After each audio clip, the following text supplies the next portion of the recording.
Hey, what's going on there, guys? Nick here from Absolute MTG, and I'm back with another deck tech for you guys. So it's been some time since I've done a deck tech here on the channel.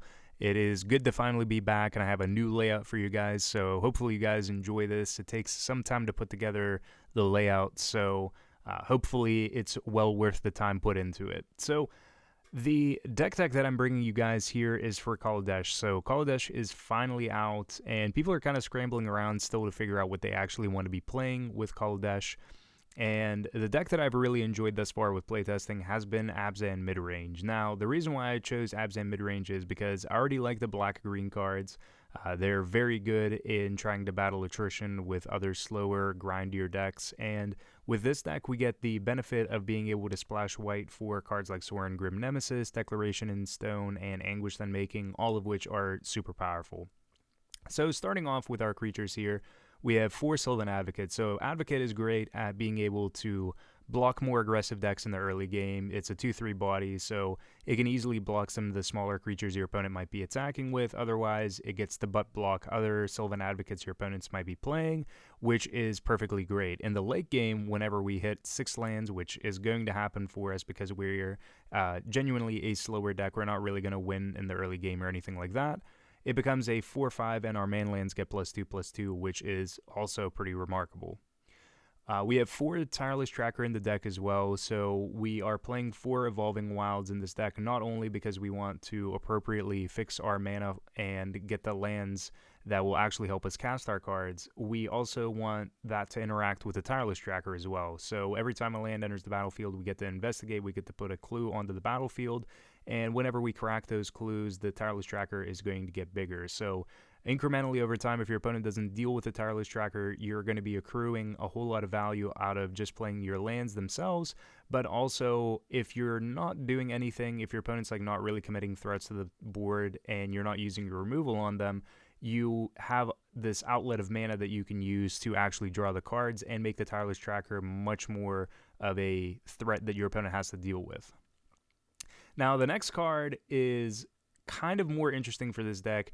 I really wasn't as big on playing the Fox in this deck. Now, I initially started playing Pilgrim's Eye in this deck, and the Familiar is kind of a necessary thing in this deck because we want to be playing a card like Distended Mindbender in here, and being able to have the Robo Fox enter the battlefield and gain us 2 life is great, because whenever it leaves the battlefield, if we're using it for the emerge off of our Distended Mindbender, we're able to draw a card, or just naturally, if we're using it as like a chump blocker, or if our opponent happens to want to kill it for some reason, we are drawing the card and we're getting some value back off of it.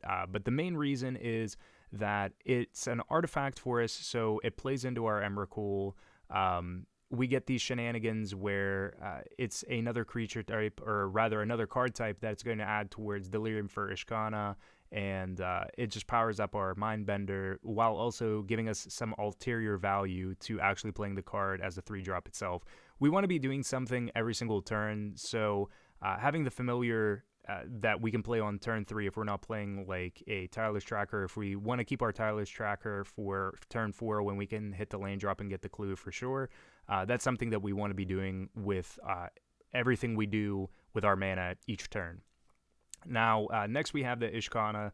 So we're playing 2 Ishkanah in the deck where we are able to generate a huge board of clunkiness for our opponent. We generate a bunch of blockers, and if we extend to the very late game and we have 7 mana out, we're able to drain our opponent for a decent amount of life. So usually it's like 4, but realistically it ends up being like 3 or 2 or something like that, because by the time you get to that point where you're able to use the Ishkanah for the draining of the effect, your opponent probably attacked in and you had to use one of the tokens as a chump blocker or something like that. Ishkanah is like really insane just because of how much it generates out of that one card, out of that 5 mana that you're actually investing into it. Now, this isn't like a typical Delirium deck where you're enabling this like all the time. This isn't a Vessel and like a grapple deck where it's super easy to get Delirium. So your Ishkanah is much more valuable to you whenever the game kind of extends. Now, there's going to be a lot of decks that can exist that are just going to be really, really aggressive and sometimes you have to play the Ishkanah without the Delirium, but usually with this deck, it's pretty easy to get the Delirium going, and you're just able to make insane amounts of value with all the dudes that you get out of that 5 mana. Now, we have the 2 Distended Mindbenders. So Mindbender is not really as great against the decks that are just trying to be super aggressive in their early game, the aggro decks. However, against like basically everything else, Distended Mindbender is insane just because if you're able to turn a Familiar or you're able to turn a Tireless Tracker into this 5/5 creature that looks at your opponent's hand and takes like 2 of their best cards out of there, one that's 3 CMC or less and one that's 4 CMC or greater, you're just generating a whole lot of advantage for yourself. Mindbender is usually how you end up winning a lot of the wars in I have these X cards, and I know my opponent plays this variety of removal in their deck. So getting to take a look at your opponent's hand and kind of piece away what they have, as well as shape your next following turns based on what you know they still have remaining, is really huge for you. We do have the one of for Emrakul. The Emrakul is not as amazing for us as it would be in a grapple and Vessel type Delirium deck where they're playing like Traverse and stuff like that. They're able to find it at any point in time. However, our Emrakul still is insane for us. We're able to cast it for like 6, 7 usually. And the Emrakul, whenever you play it, you're basically just going to be making the worst possible turn for your opponent, which hopefully involves your Emrakul actually sticking around. Sometimes it doesn't. They take their extra turn and they still have another removal for it, or they have a board wipe that inevitably they can just cast.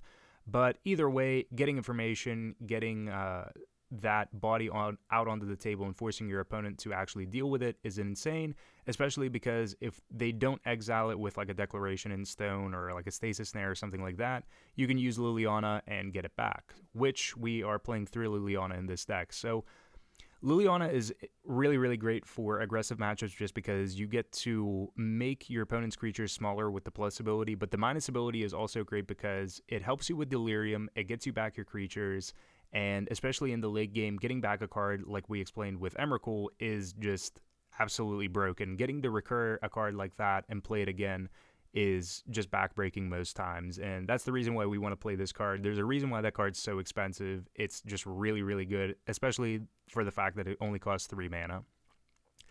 We're also playing 1 Nissa in here as well, so the Nissa is pretty much unlike most Planeswalkers that I've gotten to play with just recently in these past few standard seasons, because this Planeswalker, after the first turn that you have her out, the following turn you're able to ultimate her immediately. So this card basically is like a super spruced up Tireless Tracker for me. Basically, that's the way I look at it every single time I cast this card. It's not really been good enough to play as a 2-of in any instance that I've been playtesting with it, but as a 1-of, this card's been insane for specifically the more controlling decks that don't play as many creatures. Nissa being able to get you back a permanent is pretty relevant, but the ultimate where every time you play a land you get to draw a card is insane, and especially playing like Evolving Wilds, you get a huge amount of value out of just being able to always have more cards than your opponent. We're also playing a 1-of Ob Nixilis. Ob Nixilis is just straightforwardly just really good. You're able to draw more cards off of him. It's another outlet for getting rid of opposing Emrakuls, and if you're able to ult him, you're basically just winning the game. I can probably name like 1 or 2 times that I've still lost the game off of ulting an Ob Nixilis, but that was because my opponent blatantly didn't care about me ulting it and was just attacking me like outside of that. We're playing 2 Sorin Grim Nemesis in here as well, so this is kind of like the curve topper for us in terms of like bigger planeswalkers that we're playing here. Obviously, our Sorin is going to be able to drain our opponent of some life with the reveal ability for the +1. If we're able to reveal an Emrakul, that's just the most spectacular thing that we can do, make our opponent lose 13 life, but realistically that doesn't happen. It's only ever happened for me once that I could remember. But also having an outlet to gain life is really insane for us as well, and it really ends up being pretty useful in a lot of instances where your opponent plays something and they're just kind of being aggressive, and you're able to kill a threat and also gain back some life. Whether or not the Sorin survives doesn't really matter as much. Just being able to trade off some cards, like card for card, and gain back some life usually is pretty good. As for the non-creature, non-planeswalker stuff that we're playing 4 Oath of Nissa in this deck. So the sweet thing about Oath of Nissa and the fact that this deck doesn't like self-dredge itself with cards like Vessel and Grapple and stuff like that is that if you see multiple copies of Oath of Nissa, because it's legendary, you're able to just get the full value of that card being in your graveyard and adding towards Delirium and reducing the cost of Emrakul. But at the same time, you're able to look at your top 3 and you get a land, planeswalker, or creature from among them, which all of our cards are basically on the same grade as far as how powerful they are. The Fox is like the only card that basically sucks as compared to like everything else that we're playing. So for the most part, anything that we get is really, really good. It allows us to play our planeswalkers for any color of mana. So if for some reason we only have like one source of green, we're able to play our Nissa. If we don't have white whatsoever, we're still able to play our Sorin. And especially out of the sideboard, we're able to play our Gideon without double white, which is sometimes fairly relevant, actually. So the Oath of Nissa, because it's legendary, really great. You don't really need to ever have 2 of them. It's completely redundant, and the fact that it's legendary is just a super huge bonus for us. As for removal, we're playing 3 Grapple to, at instant speed, deal with X4 or less creatures, especially with your opponent playing stuff like Smuggler's Copter. You're able to just kill it immediately, and otherwise there's just a plethora of other creatures that you're able to get rid of that fall under that range of power and toughness. We are playing 2 Declaration in Stone, not as relevant right now. I wouldn't be surprised to see like some Westvale Abbeys and stuff like that. Even against token strategies, Declaration in Stone is insane. But ultimately, if your opponent is jamming the board with a bunch of copies of the same thing, you're able to get rid of them. If your opponent plays like Ishkanah, you can get rid of all of the tokens and then kind of attack over if you have a more dominant board state. There are a lot of instances where Declaration in Stone is just insane, and even especially against like the aggressive decks, they're the ones that are more typical to play multiple copies of the same card. Like if they're playing an aggressive deck, playing 1-drops in sequence.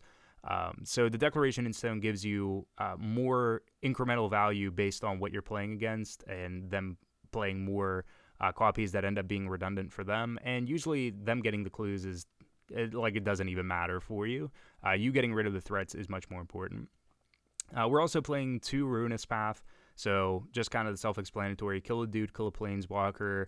The only thing that you ever have to worry about in this standard format is valuing your cards and not leaving yourself with a bunch of instant speed removal against the deck that plays Emrakul.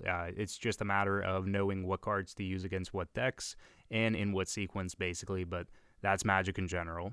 I'm also playing a singleton Succumb to Temptation, so this was a decision to just want to play more instants in this deck, just in general. But previously I was playing 3 Ruinous Path in this deck, and 3 was kind of like overkill. Like you really didn't need the 3rd Ruinous Path in this deck, and the Succumb has actually been really great because at instant speed you're able to choose whether you want to use a card like Anguish, choose to use Grasp, or just have the Succumb to actually be able to play. And keeping double black open definitely does send signals to your opponent, which is important as far as bluffing removal and your opponent trying to project that and play around that. Then we do have the 2 Anguished Unmaking, which we get to get rid of problematic things. Planeswalkers mainly, that's the biggest thing with Anguished Unmaking. If you play against super aggressive decks, then the Anguished Unmaking comes out. If you play against like blue-red burn or something like that, obviously the Anguished Unmaking just comes out, and you're able to side into other stuff.